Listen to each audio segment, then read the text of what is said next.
Find insight, guidance, and answers. Tune into Spirit with radio medium Laura Lee. If you found yourself on a spiritual journey but feeling alone, you've dialed into the right channel. Stay tuned in for your 5-minute Spirit Reboot. My special guest expert, who is a feng shui consultant and author of You Can't Make This Up. I had to be very careful how to say that.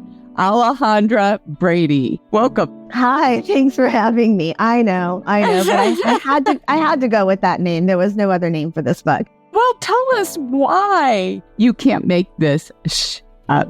Because if you were calling me from Hollywood and asking me to write what has happened to me in the past 7 years of my spiritual journey, I wouldn't be able to make it up, because there have been such incredible things that I've experienced, good and bad. A spiritual journey is not all unicorns and rainbows. And I walked into a healer's place one day and I just introduced myself, said, "Hi, I'm Alejandra." And she goes, "What's the title of your book?" I'm like, "Okay, I didn't tell you I was writing a book." And she just said, "What do you want to call it?" And I said, "I wanted to call it this." And she goes, "That's the title of your book." Because, I've been playing around with the really nice titles. And she's like, "Nope, this is it." So tell us, what was a transformational moment that inspired the book and your journey into becoming a feng shui expert?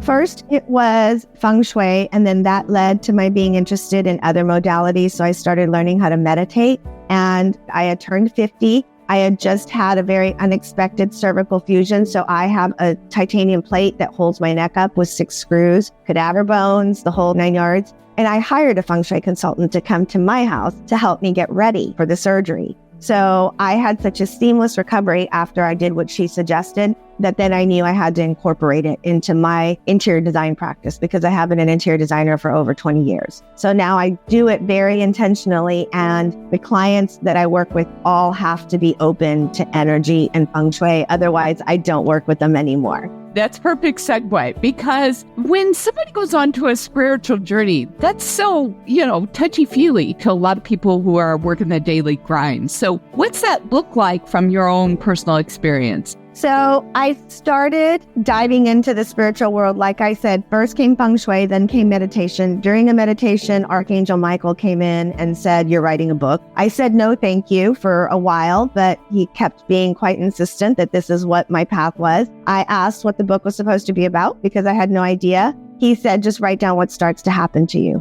And that's kind of how things started unfolding. I started noticing coincidences, synchronicities. I started putting the pieces of the puzzle that was my life together and connecting all the dots, and then realized that I had a lot of these gifts since childhood. I have mediumship capabilities. I don't use them in the traditional way. I use them by reading and talking to your home and having your home tell me what it needs. And then one thing led to another thing, and, so forth and so on. What's the biggest recommendation you can give to somebody out there who's going through a spiritual journey and feeling all alone? That is the sole purpose of me writing this book, is so that others going through the spiritual journey, this is not for the elevated masters who have been in this realm for, 30 years. This is for everybody like me who was going through a spiritual journey and didn't have anybody to talk to about it. You're just going to have to understand that not everybody is going to be excited for you.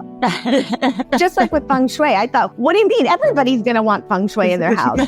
And I was shocked that people were like, "I'm not interested. I don't believe in it." And I'm like, it's not a belief system. Like, why wouldn't you want your house to look beautiful and be energetically aligned? But, you learn as you're going through your journey to take a step back and meet people where they are. And you also learn who you can talk to and who you can't. But I hope that my sharing my story and what I've gone through, it's very raw, it's very real, it's also funny, can help others who are going through it so that they don't feel as alone as I felt while I was going through it, because I didn't have a resource like this.